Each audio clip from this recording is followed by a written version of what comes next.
En 2013, un logiciel du nom de TempleOS a fait surface sur Internet.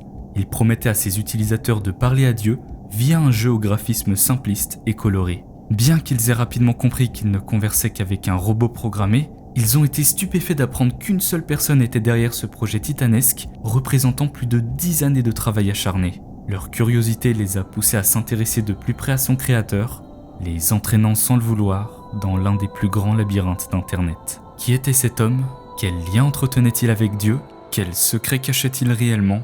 Bienvenue dans le sombre et triste mystère de TempleOS.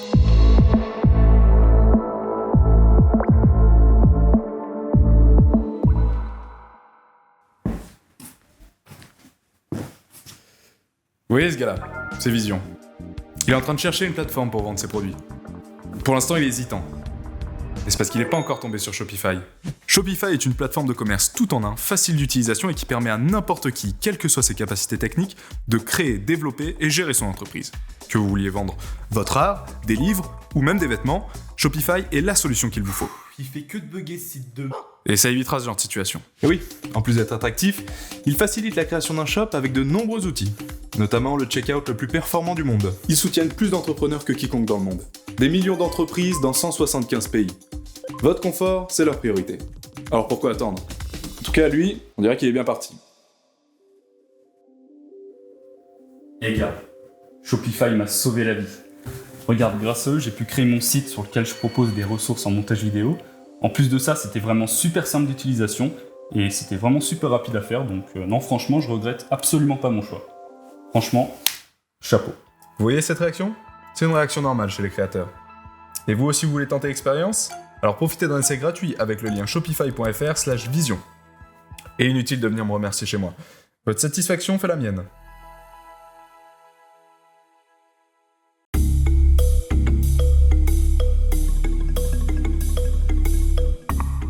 Dans les années 2000, Internet est un terrain en pleine effervescence où chaque clic révèle une nouvelle découverte pour ses utilisateurs. Les réseaux sociaux émergent, MySpace, Operator 11, Facebook deviennent les nouveaux cafés virtuels où l'on se retrouve. Twitter, avec ses messages de 140 caractères, redéfinit la concision et l'instantanéité des échanges. Les blogs fleurissent, permettant à quiconque d'exposer les impressions de sa journée aux yeux du monde. Les forums permettent de mettre en relation des passionnés aux quatre coins du monde d'un sujet précis, informatique, jeux vidéo, science. C'est un nouveau tournant dans le monde, où quiconque possédant un ordinateur, une connexion internet et suffisamment de volonté peut créer quelque chose dans son coin, quelque chose de nouveau, quelque chose d'étrange. Le 28 septembre 2008, un compte Reddit est créé sous le pseudo de LoseDos. Dès ses premiers posts, on perçoit chez cet utilisateur un intérêt pour la religion chrétienne, ainsi qu'une volonté de provoquer les personnes athées. Mauvaise nouvelle, il y a un Dieu. Oh non, Dieu s'ennuie, probablement. Je pense que les athées sont probablement plus divertissants pour Dieu que... Les athées sont plutôt pathétiques. Ils vénèrent Darwin pour une raison ou une autre. Je ne les entends pas souvent le citer. J'aimerais bien entendre un athée interroger Dieu sur l'évolution. Croyez-moi, c'est une idée stupide. Plus les jours passent, plus ce genre de messages se multiplient sur la plateforme. Ce qui est d'autant plus intriguant, c'est qu'ils comportent une similitude dans leur forme. Un propos en rapport avec la religion, suivi d'une citation de Dieu, composée de mots organisés dans un ordre semblant aléatoire. Ces posts n'attirent de manière générale que très peu d'attention. La seule discussion notable, c'est un dialogue plutôt lunaire avec un autre utilisateur. « Hé mec, tu as l'air intéressant, on pourrait se dire un de ces jours. » Erreur courante, dans la Bible, on pense que les gens sont ivres. Je ne parle pas de se saouler, je parle de faire des trucs hardcore. Tout ce que j'ai appris sur Dieu, il y a une chose qui est toujours vraie. Dieu veut que tu fumes de la DMT. C'est quoi la DMT ? Je connais le THC. Dieu ? Tu veux faire un commentaire ? Cette conversation ne répondra malheureusement pas aux grandes questions fondamentales de la vie, mais ce n'est pas grave puisque quelque chose d'intéressant nous attend. LoseDos a un deuxième centre d'intérêt, la programmation. Effectivement, en plus de ses posts en rapport avec la religion, il met en avant sur le subreddit r/programming les mises à jour d'un mystérieux logiciel disponible sur son site internet.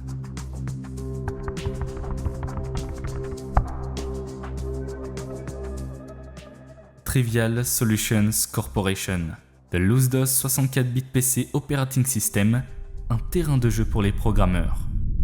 Pour faire simple, Operating System, OS ou encore système d'exploitation, c'est un peu comme le cœur d'un ordinateur qui permet de faire fonctionner tout ce que nous utilisons au quotidien, périphériques, logiciels, fichiers, etc. Dans les plus connus, nous avons Windows, macOS ou encore Linux. Construire un OS seul, c'est un défi monumental, car il faut non seulement avoir des connaissances en programmation très poussées, mais également connaître l'architecture informatique et savoir comment les composants interagissent entre eux. Mais il faut surtout du temps, énormément de temps. Il est indéniable, il s'agit d'un immense défi.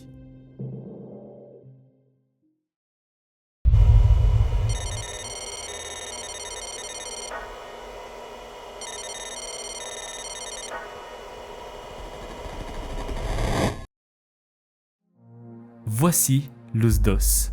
Développé avec son propre langage, le Holy-C, il offre une résolution vidéo de 640 par 480 pixels et 16 couleurs. Conçu sans accès internet pour éviter les virus, son but est de faciliter le travail des programmeurs de jeux vidéo.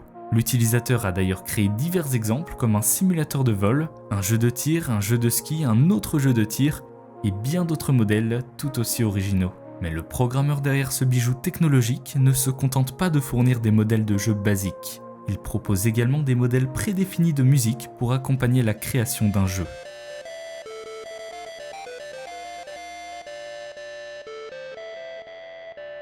Ce que nous avons devant les yeux, nous ne le réalisons peut-être pas encore, mais c'est le début de quelque chose de grand. C'est l'entrée dans un labyrinthe, dans un terrier de lapin enfoui dans les profondeurs d'Internet, dévoilant ainsi l'histoire mystérieuse et bouleversante d'un homme.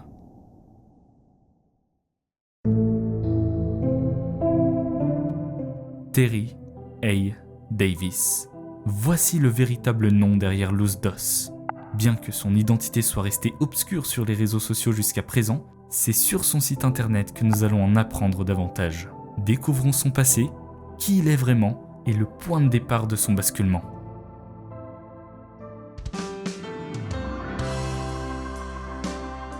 C'est ici que Terry fait ses premiers pas. Baptisé un an après sa naissance à l'église Saint-Léonard's catholique, il connaît une enfance hors du commun. En grandissant, ses parents et ses professeurs remarquent ses facilités scolaires, ce qui le conduit à rejoindre un établissement spécialisé pour enfants surdoués. À l'adolescence, il apprend seul la programmation sur un Apple II offert par sa famille. Son intelligence supérieure à la moyenne se confirme lorsqu'il obtient un score de 1440 au test de SAT, un examen obligatoire pour l'admission universitaire aux États-Unis. En 1990, Terry excelle dans ses études en ingénierie électrique et travaille comme stagiaire chez Ticketmaster où il programme pour un système d'exploitation nommé VAX. C'est à ce moment qu'il développe un amour pour la conception d'OS et commence à travailler sur son propre projet, TPM-OS, la première version de LoosDOS. Cette période marque également un détachement de sa religion, devenant ainsi un athée convaincu. Selon lui, son cerveau est un ordinateur et, de ce fait, il n'a pas besoin d'une âme. Le 18 décembre 1992, Terry obtient sa licence en ingénierie électrique, suivie 2 ans plus tard par une maîtrise dans le même domaine. En sortie d'école, Terry continuera de travailler pour Ticketmaster. En bref, tout semble lui réussir dans la vie. Il a fait des études prestigieuses, peut prétendre à des postes à haute responsabilité et entretenir un mode de vie plus que raisonnable. Mais étrangement, en mars 1996, sa vie change radicalement, du jour au lendemain. Il remarque que des hommes en costume noir commencent à le suivre. Selon lui, il n'y a aucun doute. Il est surveillé à cause de projets passés sur lesquels il a travaillé, comme des systèmes de contrôle par ordinateur. Des agents auraient donc été engagés pour surveiller ses activités. Il décide alors de s'enfuir le plus loin possible.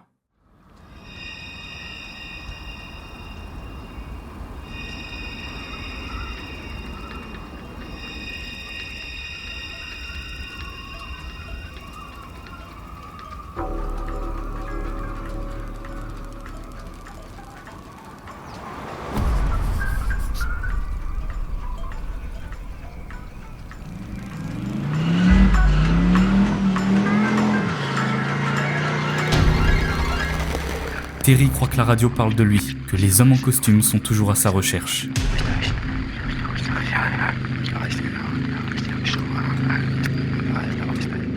Soudainement, il devient convaincu qu'un mouchard a été dissimulé sur son véhicule.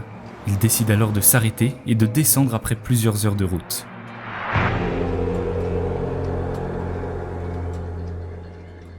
Après une fouille infructueuse, il jette les clés dans le désert et continue son chemin à pied.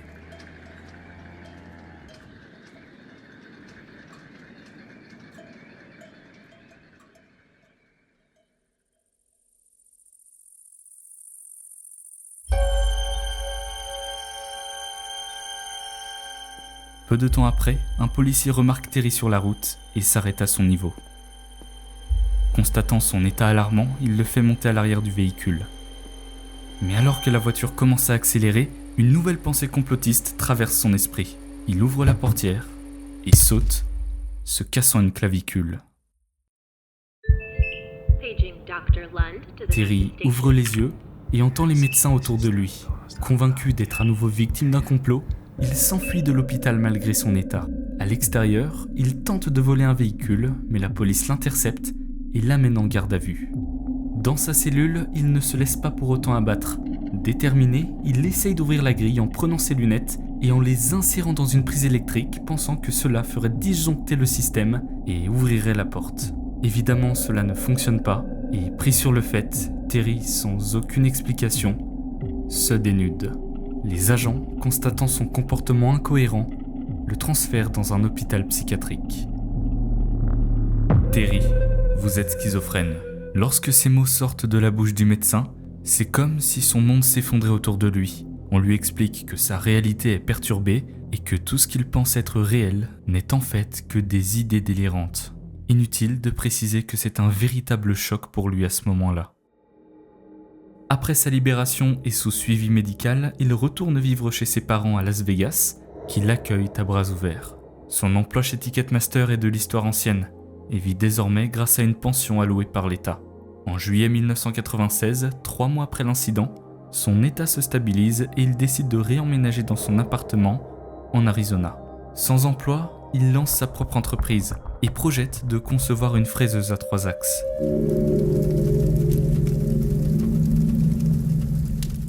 Malheureusement, un accident met le feu à son habitation, détruisant ainsi son prototype. Professionnellement instable et en déficit, il prend la décision de retourner vivre chez ses parents. Désormais, il se rend à l'hôpital au moins une fois tous les 6 mois, traversant ce qu'il appelle des épisodes maniaques. Malgré toutes ces péripéties et son passage à l'athéisme depuis plusieurs années, sa foi pour la religion chrétienne revient soudainement. Au cours de la dernière décennie avant l'an 2000, il donne plus de 10 000 $ à des œuvres de charité. Selon lui, cet acte permet à Dieu de se révéler à lui et de le sauver. Mis à part ça, la nature des activités de Terry jusqu'en 2003 reste obscure. Nous savons simplement qu'il parle régulièrement à Dieu.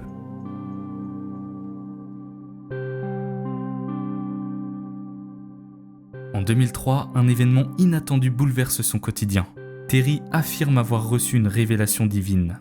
Dieu lui ordonne de créer le 3e temple de Jérusalem sous la forme d'un système d'exploitation afin de pouvoir communiquer avec lui.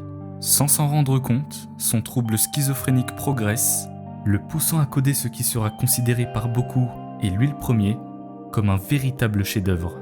Sans tarder, Terry se met au travail, donnant ainsi le coup d'envoi à Luz Dos. Nous sommes de retour en septembre 2008, le véritable point de départ de Terry sur Internet. Sous le pseudonyme Luz Dos, Terry partage donc sur Reddit son intérêt pour la religion chrétienne, ainsi que son système d'exploitation destiné aux programmeurs. Mais ne parvenant pas à attirer beaucoup de visibilité, il décide de se diversifier sur d'autres forums, tels qu'OSDev, un site spécialisé pour les développeurs de systèmes d'exploitation.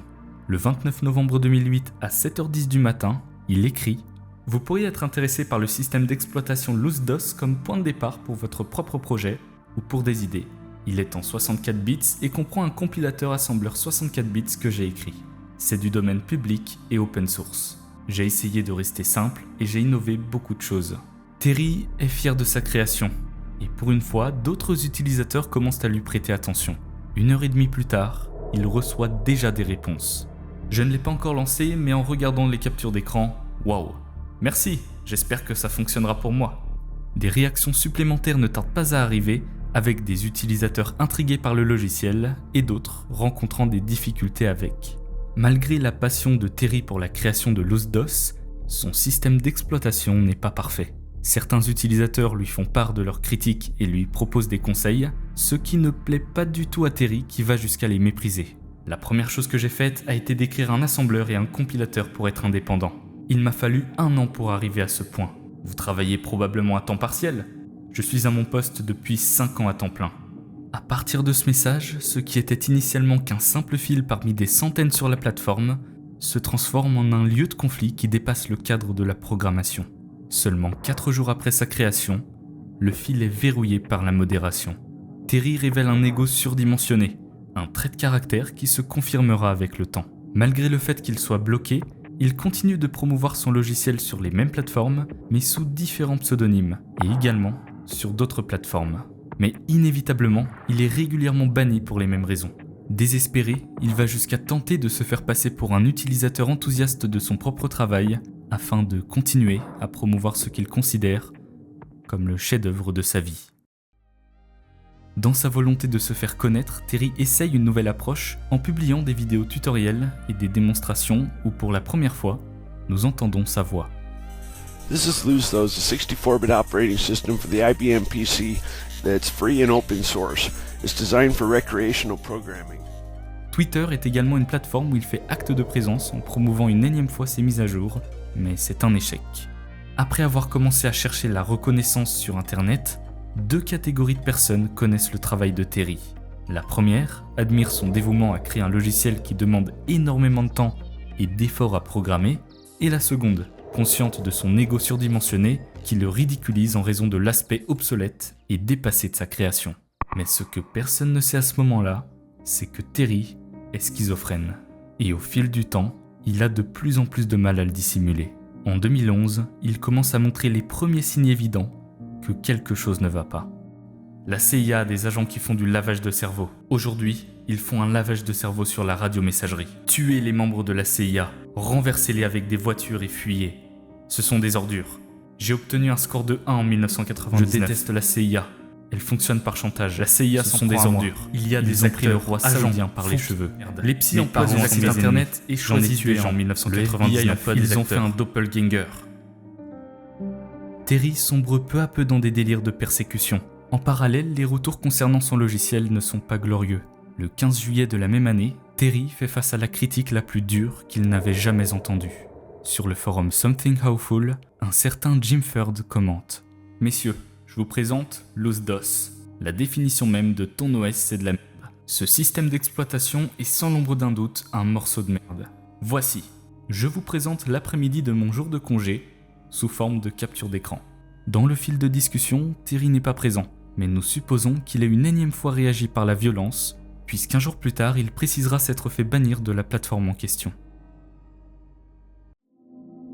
Alors que ces posts passent majoritairement inaperçus aux yeux du public, en août 2012, une personne décide de publier un post en rapport avec son système d'exploitation, décrivant Terry comme schizophrène. Bien qu'à cette époque Terry ne mentionne pas son trouble, cet autodiagnostic s'avère exact, mais personne ne se doute de ce qu'il va se passer dans quelques années. C'est vraiment à partir de ce moment que Terry est perçu comme une personne souffrant de troubles mentaux et qu'une communauté commence réellement à s'intéresser à lui. J'ai en fait plongé dans le rabbit hole avec ce projet il y a quelques années. J'ai été surpris qu'il n'y ait pas plus de discussions sur les aspects techniques, sur ce qu'il essayait de faire, de parler, puisque c'est largement indiscernable d'un million d'autres projets de geeks fous. Malheureusement, il fait irruption dans les discussions avec des théories de conspiration incohérentes et de longues tirades sans rapport avec le sujet principal. Je suis triste pour lui. J'ai de la famille et des amis qui agissent de la même manière. Tout ce qu'il a fait mérite d'être discuté, mais lorsqu'il dérive vers des théories du complot farfelues et des attaques personnelles, il est difficile d'aller de l'avant. Ce type est banni de Hacker News depuis des années. Je tombe sur ses commentaires de temps en temps, je lis des liens, commentaires morts, et en fin de compte, je me sens triste qu'il n'ait pas d'exutoire plus réceptif pour son trouble. Dans ce fil de discussion, Terry intervient également sous le pseudonyme de l'OS-DOS, avec, comme à son habitude, des citations de Dieu et des messages conspirationnistes. Selon lui, les bannissements qu'il subit sont dus à la CIA, qui cherche à saboter son projet. La communauté, compréhensive vis-à-vis de son trouble, compatit. Mais bientôt, Terry Davis deviendra drastiquement plus populaire et attirera par la même occasion des personnes malveillantes.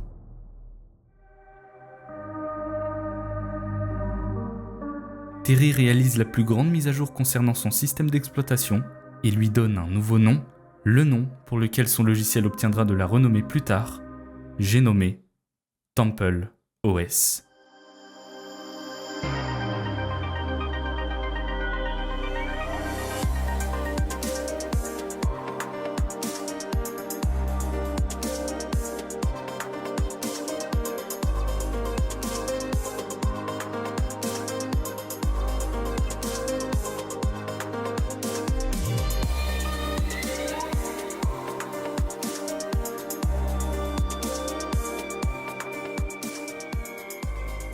Avec plus de 100 000 lignes de code, TempleOS représente la version ultime de l'OS-DOS. Après 10 années de travail intensif, Terry vient de concrétiser le projet de toute une vie, marquant plusieurs changements significatifs.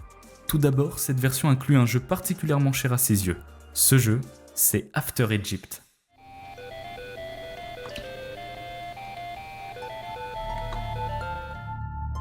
Si After Egypt est si important pour lui, c'est pour une bonne raison, puisqu'à la base, l'objectif principal c'était de construire un système d'exploitation lui permettant d'entrer en contact avec Dieu.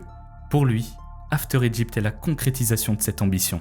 Ce jeu présente un passage biblique offrant ainsi à Terry et à tous ceux qui téléchargent TempleOS la possibilité d'entrer en dialogue avec la force divine. The After Egypt game is about Moses and the Jews in the desert. After they left Egypt, but before they got to the Promised Land. The oracle is where you talk with God. Now you have to do an offering before you talk with God. That's a covenant. What I use for talking with God is a high-speed counter, a stopwatch. Au cours de son activité sur Internet, Terry réalisera plus d'une trentaine de let's play sur ce jeu. Let's see what God's up to today. Okay, well, Mr. God, what do you think of sports? So, you like NASCAR, Mr. God? What do you think of electric NASCARs in China? Glided, gladden, stuck, potter, unquiet, saving, henceforth naughty, vapors, logic, draws, bath, fantastic weeping, haughtiness, condemnation. TempleOS marque également le moment où Terry crée un nouveau site internet dédié à la version définitive de son projet. Sur ce site, il explique en détail sa création, notamment le concept d'After Egypt. Il ne s'agit pas d'intelligence artificielle, mais purement d'un oracle occulte comme les langues ou une planche de Ouija. Il s'agit d'un chronomètre à l'échelle de la microseconde sur lequel vous appuyez pour obtenir des nombres aléatoires afin de choisir des mots ou des passages, sans statistiques ni chaîne de Markov. Il n'y a pas non plus de support réseau dans ce système d'exploitation.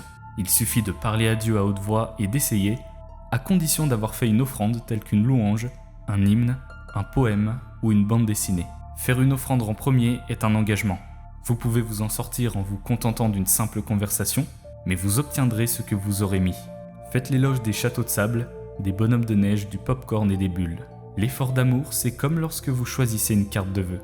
Vous récupérez l'amour que vous avez mis. TempleOS.org devient également un lieu d'expression pour lui. Avec une catégorie intitulée « Les coups de gueule de Terry Davis », il peut maintenant dire ce qu'il veut sans se faire bannir. Ses écrits vont de citations de Dieu comme il en avait l'habitude, à des morceaux de texte concernant des pensées qui lui traversent l'esprit. Voilà. Par exemple, on sait que le 27 septembre 2013, Terry s'est amusé. Il est très actif sur cette partie du site, puisqu'il poste tous les jours et plusieurs fois dans la même journée. Cependant, Terry se sent probablement seul sur son blog. Il n'y a pas de fonctionnalité de commentaires, et ce qu'il recherche, lui, c'est de l'interaction. Alors il décide de se lancer dans un nouveau format. Plutôt que d'explorer les derniers forums auxquels il pourrait avoir accès, il crée une chaîne YouTube.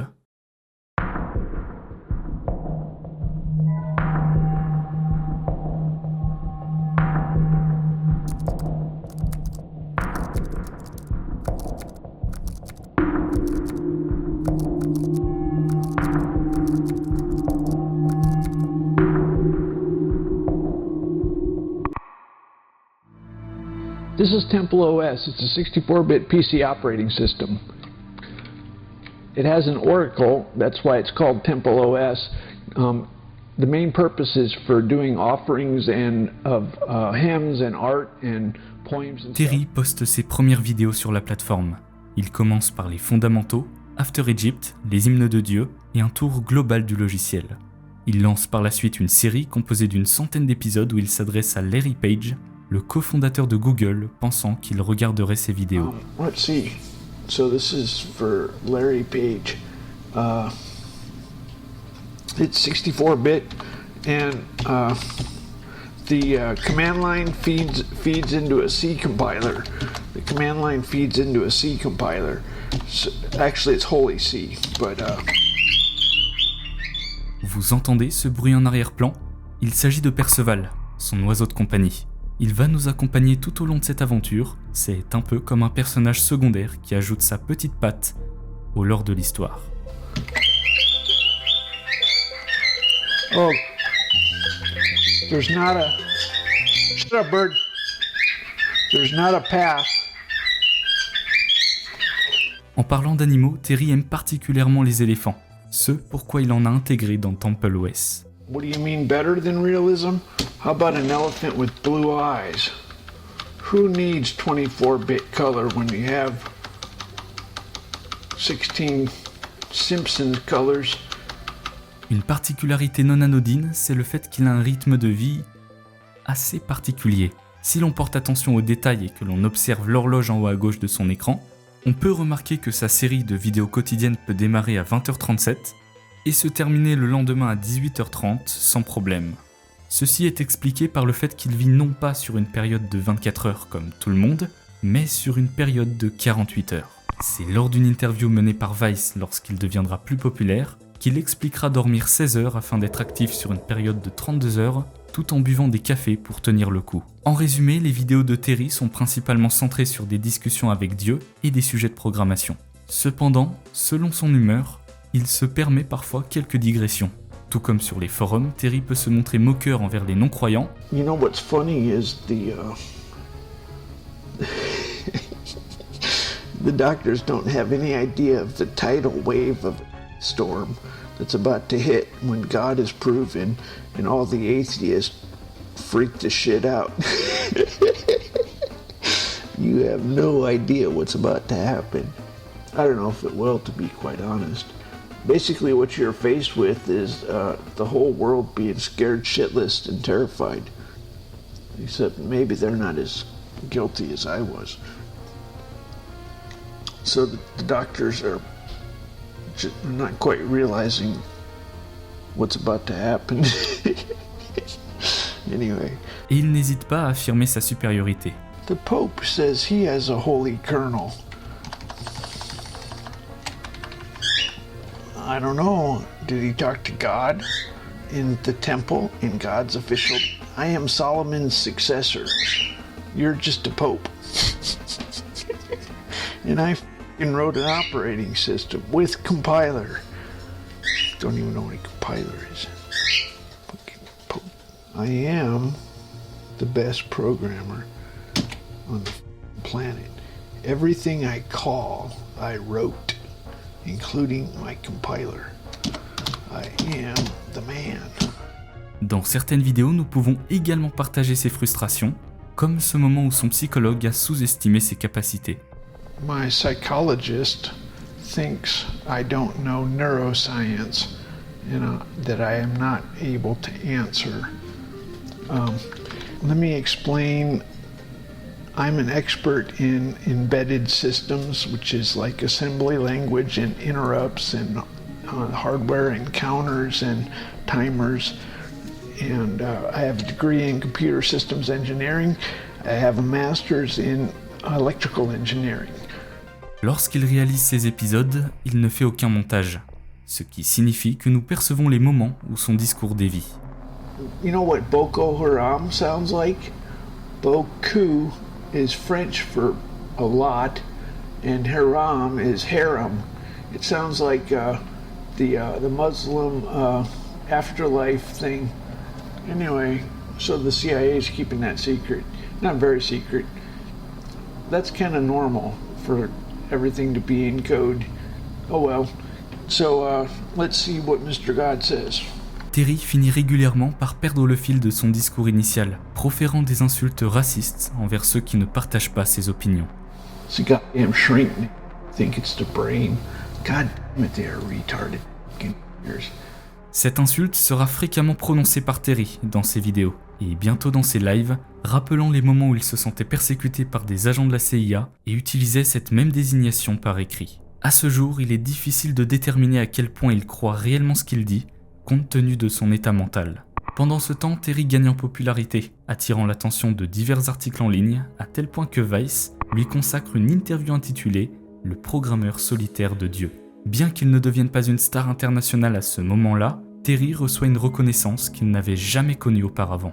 En 2015, Terry poursuit ses vidéos sur YouTube en intégrant pour la première fois sa webcam. Sa popularité continue de croître, ce qui lui vaut un article dans un journal allemand. Last week we had a really big article feature in a German newspaper, and I've had about 600, 700 downloads over the past week. Bien que le contenu de ses vidéos reste similaire à l'année précédente, l'ajout de la webcam marque une transition vers l'année suivante, 2016, lorsqu'il se lance dans les livestreams. Jusqu'à présent, Terry avait surtout reçu des critiques, mais le fait de se montrer en direct crée une proximité supplémentaire avec le public qui l'appréciait déjà. Cependant, certains utilisateurs malveillants saisissent cette opportunité pour exploiter les faiblesses de Terry et le transformer en véritable lolco. Cette communauté vient de...